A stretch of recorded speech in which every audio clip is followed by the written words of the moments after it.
Welcome to the Creating Wealth Simplified podcast. My name is Lauren Wells, here with my co-host, Chris Seveney. We're committed to providing you with the knowledge required to build wealth through real estate investing. Tired of consuming content about real estate? Stuck in analysis paralysis? Ready to do your first deal? As a member of our community, you will learn how to go from consuming content to taking that first step into the world of real estate investing. Our show is not about getting rich quick, but about providing you with the knowledge you need to take action. Join us as we speak with experienced investors who share action tips on how to escape the corporate world, start a thriving side hustle in the world of real estate, and go beyond your W-2 or 401k.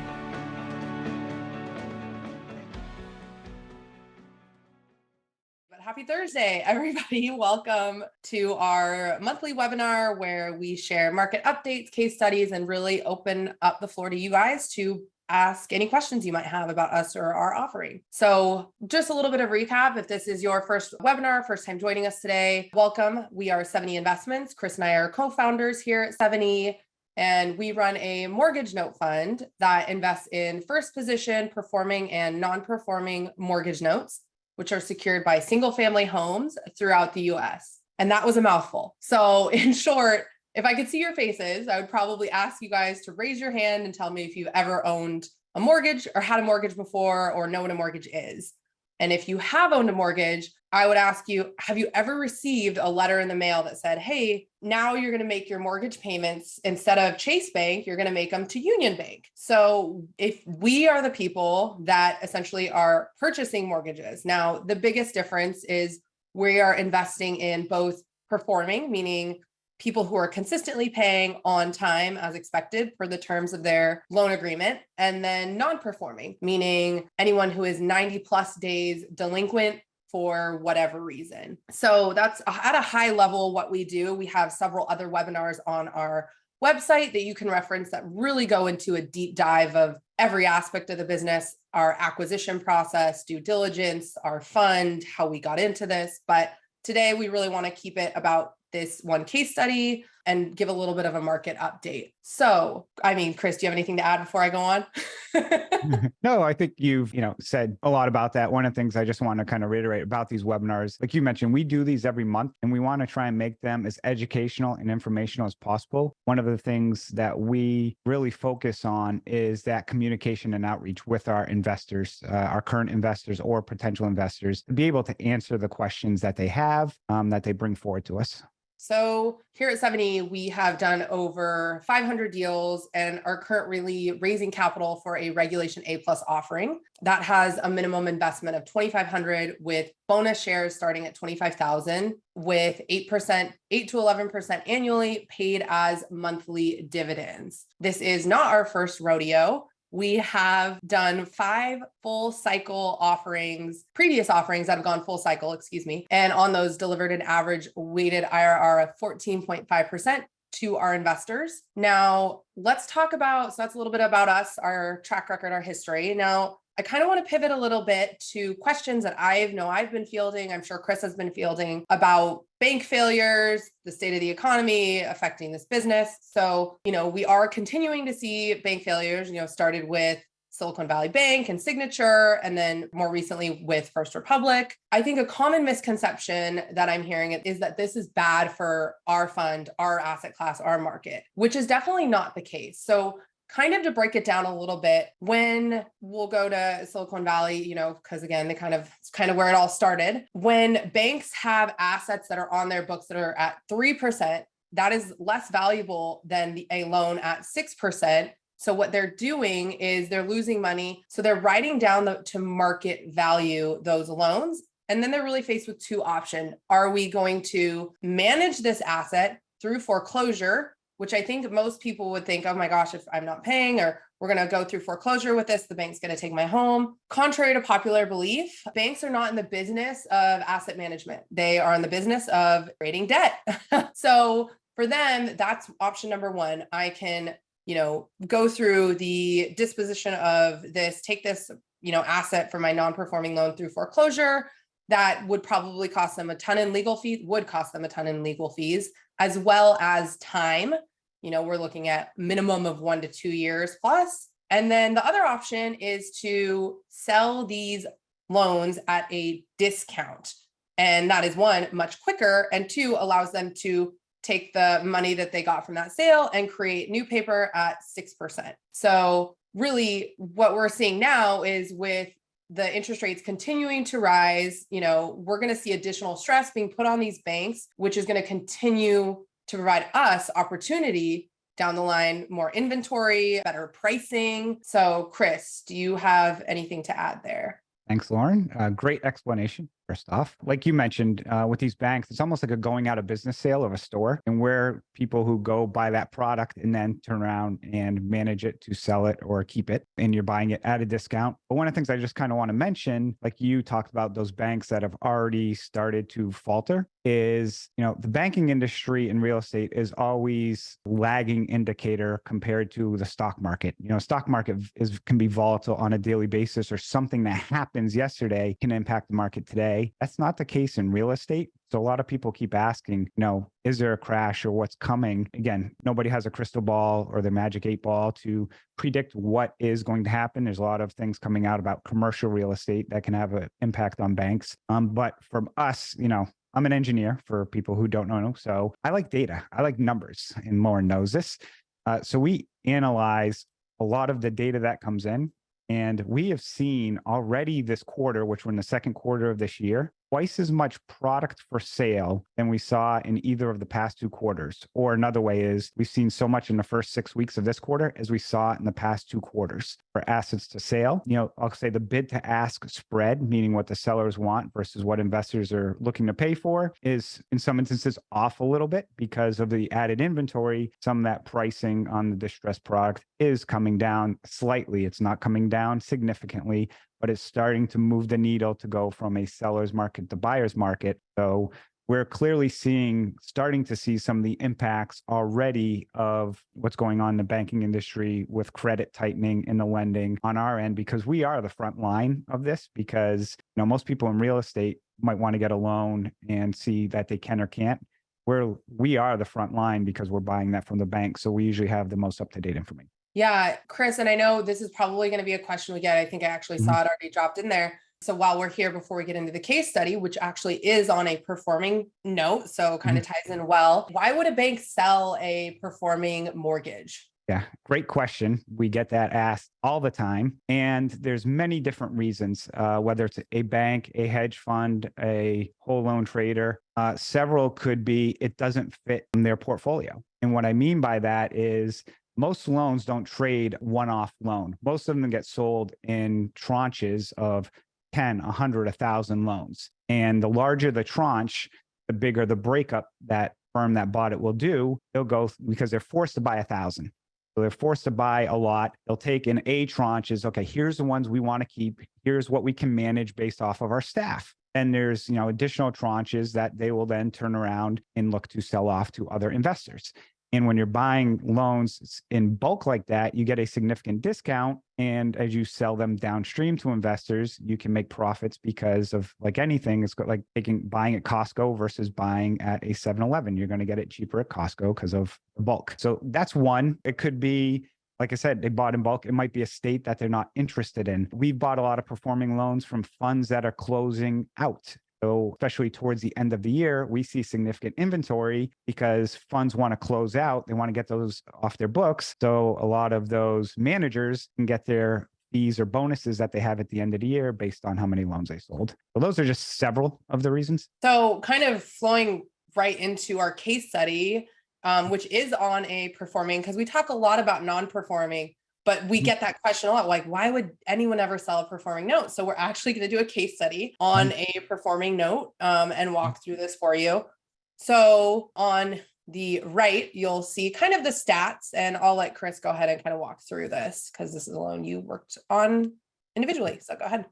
Thank you, Lauren. So back to answer, why did this one get sold? This was they're closing out a fund. And this fund was closing out and they had several loans left. And this one was one that we were able to cherry pick and grab. The balance, or UPB, is the unpaid principal balance, was just under 125,000. So that's how much they owed. Property itself was about $500,000 value. And Lauren can talk a little bit later about our investment strategy of the balance versus the value. Principal and interest payment, their monthly payment was a little bit under $600. The loan status, this was performing loan. We bought this loan at $80,000, roughly 67 cents on the dollar on the performing side. And one of the reasons why it was discounted is because of the interest rate on the loan to give it the yield that we target, which is in double digits, to make sure we have coverage ratio to cover our costs and the investors. So this is also a fund that we're looking to try and close this out ASAP. We had bought over 100 loans from this fund. And I can't emphasize the importance of relationships in this industry. For the people who are on this webinar, many may not even heard of note investing before us. So it's such a small niche market, and there's not a lot of people in the space. There's a lot of companies, but you really need to build that relationship, because it's not something that everyone just walks down the street and advertises that they do. And before you go on, I'll add to that point before you talk about the details of the case study. But a lot of people will say, well, this sounds great. Why can't I do this on my own?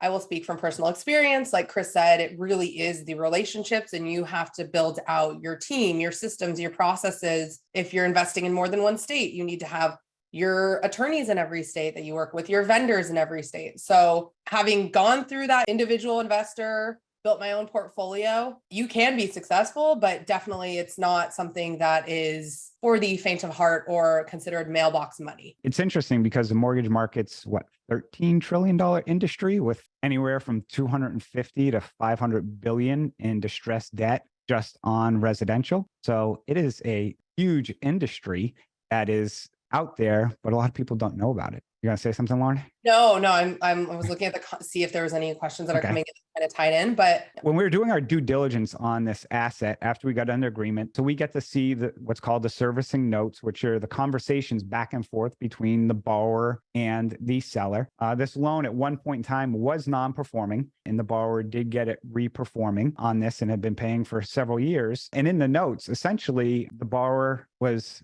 a woman who was living by herself now, and this is a 2,400 square foot house, and it's got the deck and stuff, as you can see on the outside, but she had outgrown the home. She wanted to downsize the property. So she went and renovated the property, and it had been sitting on the market for a period of time from that standpoint. So when we actually acquired the loan was also listed for sale. And if the borrower were to sell that property, of course, then when you sell a property, the first thing that happens is you pay off your mortgage. So we acquired this. And when we ran our models, basically, we typically hold loans for 2 to 3 year period of time. And this one basically had the target was, for us, worst case is if we don't get paid off in 4 years, we could sell it and still have the coverage to pay investors and ourselves in that fashion. But lo and behold, last month, the borrower paid off the loan. So the loan got paid off. We had received since we had bought it, the monthly payments on the loan, then the $122,000 check came in.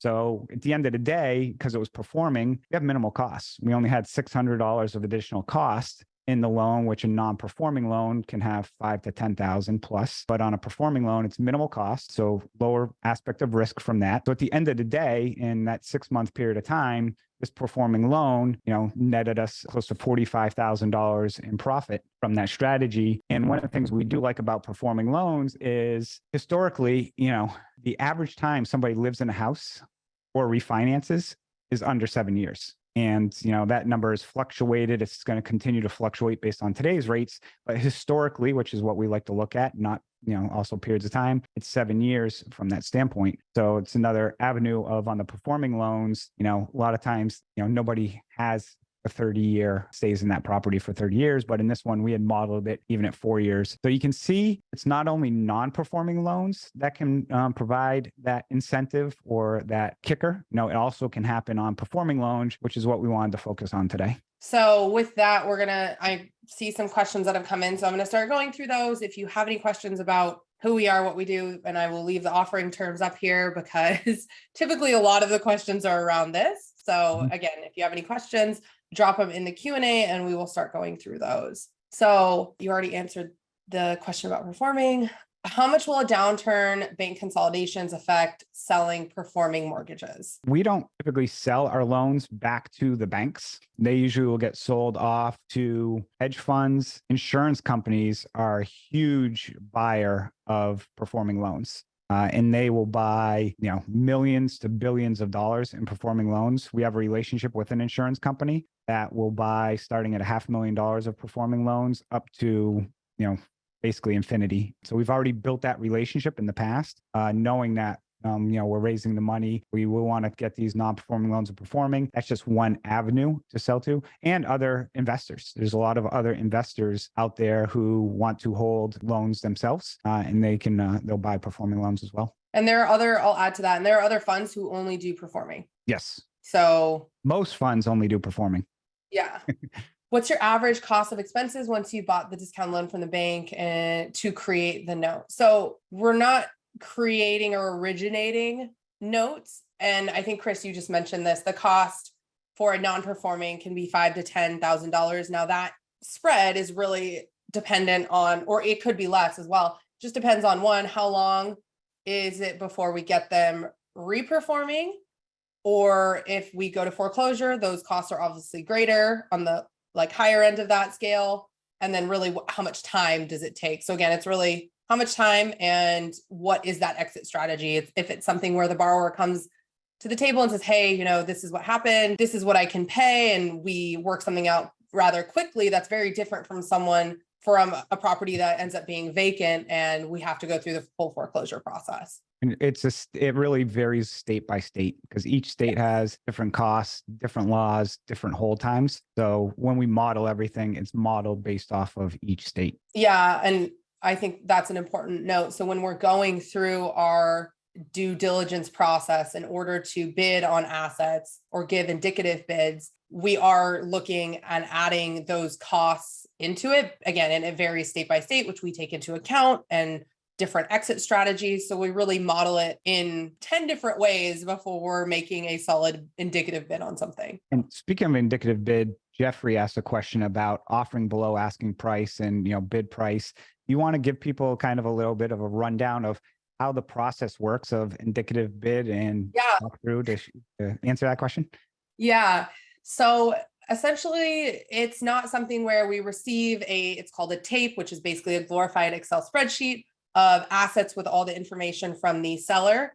And we bid and it's like, okay, great. That's what you're bidding. Let's close. Here's the wire me the funds. It really is a tape will go out.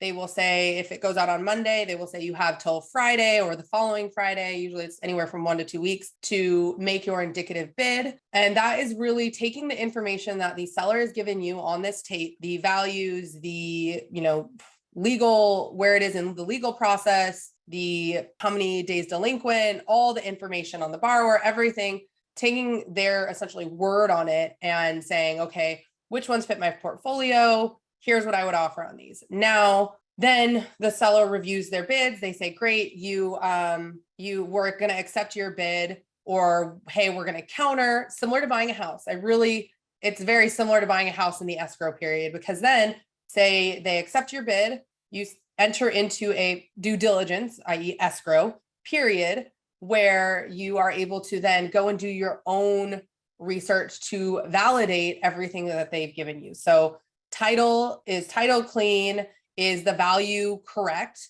Is the stated value correct? And this is where those vendors and relationships come into play. So, having attorneys that can in each state, or more than one in our case, who can review title, having people set up to go check on the property to make sure that it is in fact the picture that they presented in the tape, and not the house next door that doesn't look nearly as nice. So we do a lot of validation and due diligence there. And then once we do all of that, if everything lines up and there's nothing that kind of where a first position is actually a third position, or the loan is non-performing and it's actually non-performing, we will continue and close. If there's things that we find that we're not able to fix or are completely off, the value is a big one. If the value is significantly lower then we will lower our bid or pull that bid from that specific loan and then continue through to close with the rest. So it's definitely a process. It's not something that is,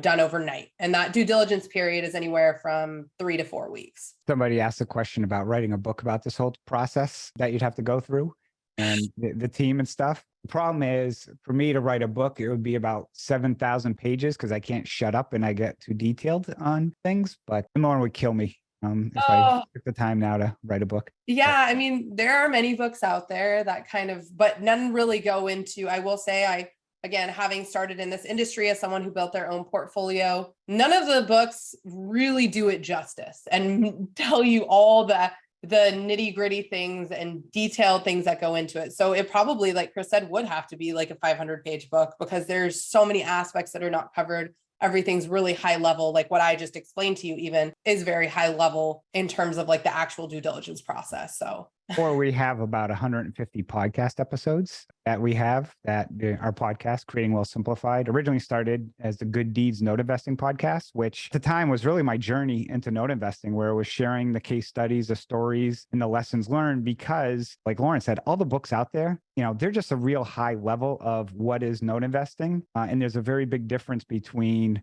knowing what it is and actually how to do it. Exactly. If you read a book on the NBA, it doesn't qualify you. I like to use the analogy actually as well of, because many of us are golfers, of you can watch somebody or read a book on how to hit off the tee.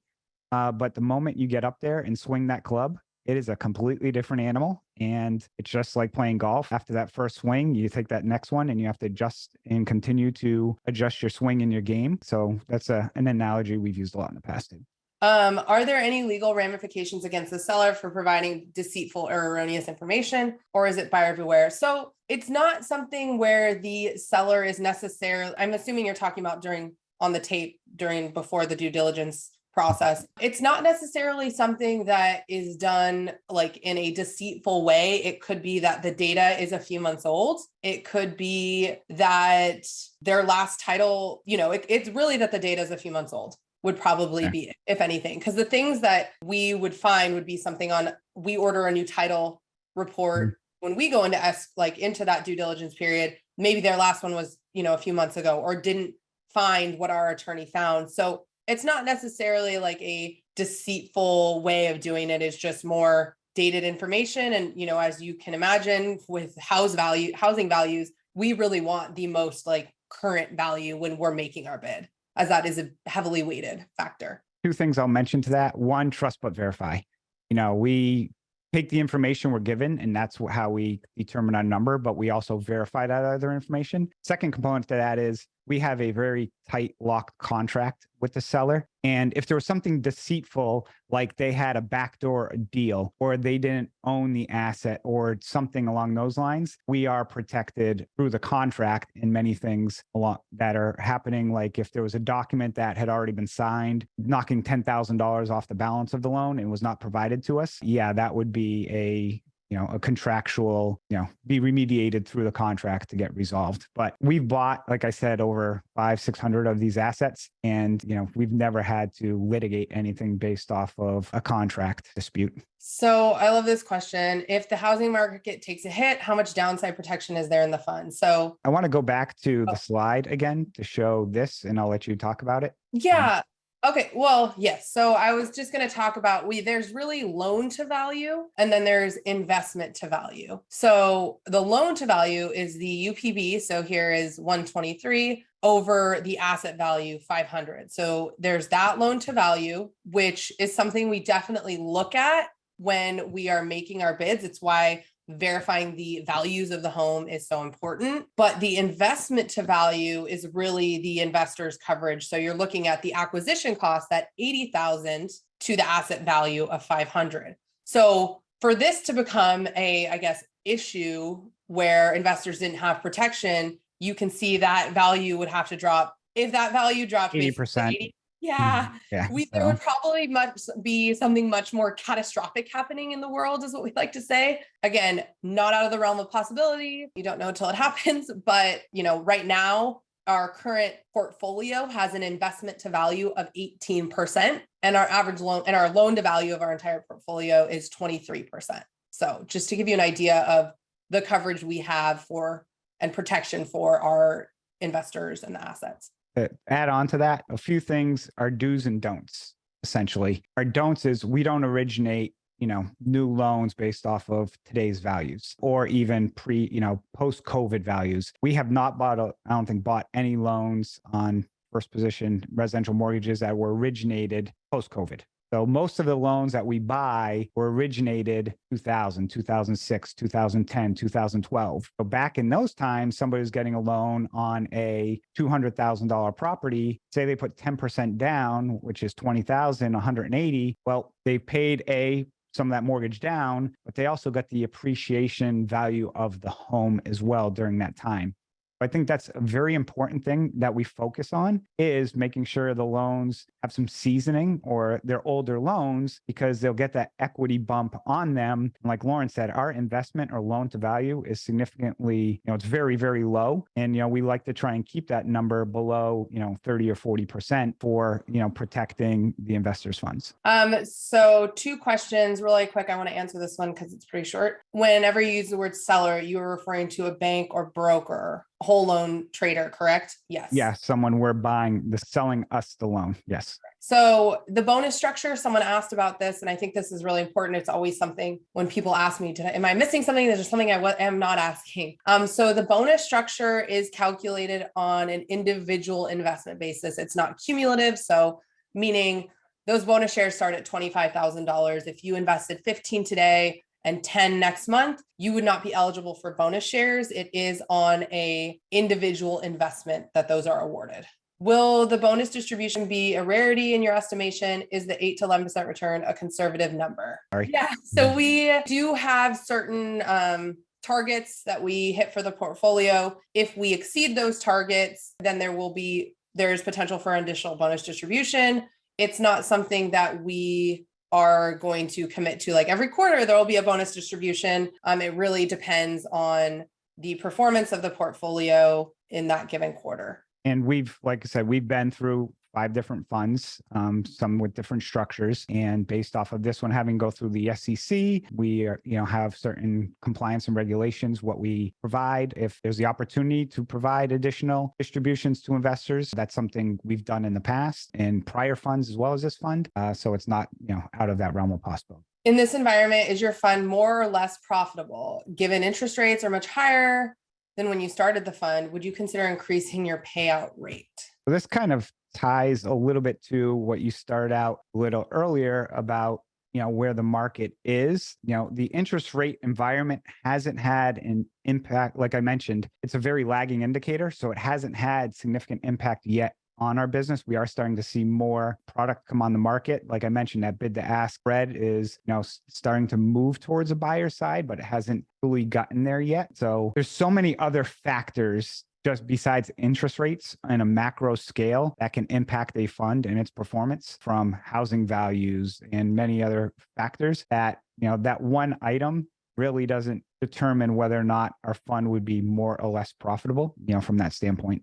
We have to look at everything holistically. Are there bigger purchase discounts near the end of a month, quarter, or year? Sellers are more motivated to sell to get off the books. Typically end of year. The slowest time I'd say is typically right around tax season for companies trying to get their taxes done. For us, we just had, audits. And then summertime, of course, usually slows down a little bit just because of vacations. But post Labor Day, kind of like a marathon towards the end of the year. And that last 60 days is a sprint to the finish. Yeah. And I think maybe something to, maybe you can speak to, I don't see any other questions come in. So I think it might be good for you to speak to this unless anyone has anything else, would be to talk about what we've seen, can you talk about what we saw in the first quarter with inventory? And you talked about this a little bit, but maybe go into a little bit more detail, what we saw with inventory in the first quarter compared to now, how many bids we've placed in the last week, month. I know I'm putting you on the spot here. We do have all the data. So yeah, I usually have it popped up on one of my screens here. Typically we see around, call it 300 to 400 million a quarter in loan sales. So far this quarter, we've seen about 800 million come through the door. What we're seeing a lot of are loans that are what we're going to call them scratch and dent. And give a little bit of understanding how the process works with a lot of lenders and banks is they originate a loan.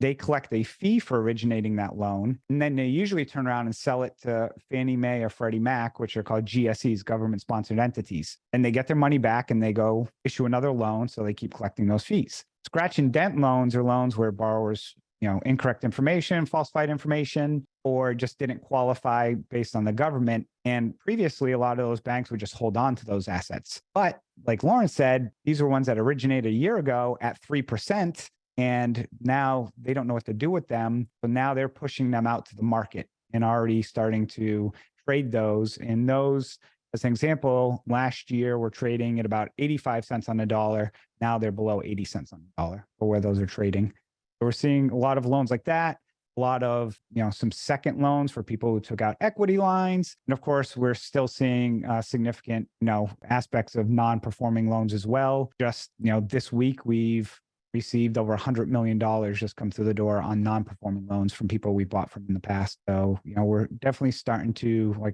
continue to reiterate, see a uptick in the inventory in the market. Yeah. And I think the biggest thing there is obviously simple supply and demand. The more inventory we're seeing, the more the pricing is going to soften in our favor and turn to be a buyer's market. We're already starting to see that, but even more so, I anticipate that will continue to happen in the coming months. I got another question. Can I invest in your fund through my broker? And if so, do I get the same benefits? The answer to that is yes, you can. And yes, you get the same benefits as someone who is investing directly online. Wow. Okay. We got through them all in like the 30-ish minutes. Yes. There's one other one where Tom asked a question. It's more real estate related, but I just can't help myself answering real estate questions. Owns a couple of single family rentals. Is there a way to get notes on these properties and stop renting them? Tom, there's something you could do where you could do what's called seller financing. So you could find a buyer for those properties and act as the bank and issue a loan to that buyer. That is something that we hear the phrase a lot, tired landlords, of people who have owned rentals for a period of time and, get worn out by tenants and, maintaining them or complaints, and rather be what we like to use the term lien lord versus landlord. So when, the toilet breaks at 2:00 in the morning on a Sunday or is flooded, you don't get the call as the lender, they call the owner of the property. So that's one thing. And if you want to hit me up offline, happy to give you some direction on where you can find information on that. So again, we are raising capital for our Regulation A+ offering. It's open to accredited and non-accredited investors alike. The minimum investment is $2,500. Those bonus shares start at $25,000, and it's 8% plus, again, kind of giving in bonus shares, paid annually, paid monthly as dividends. So if you have any questions, feel free to reach out. If you go to the next page, it'll have our contact information. You can reach out to invest at Seveney Investments. There is my contact information, my direct line as well, or find us on our website at invest.seveneyinvestments.com. Thank you all so much for joining us today. And again, reach out if you have any questions. Thank you all. Thank you.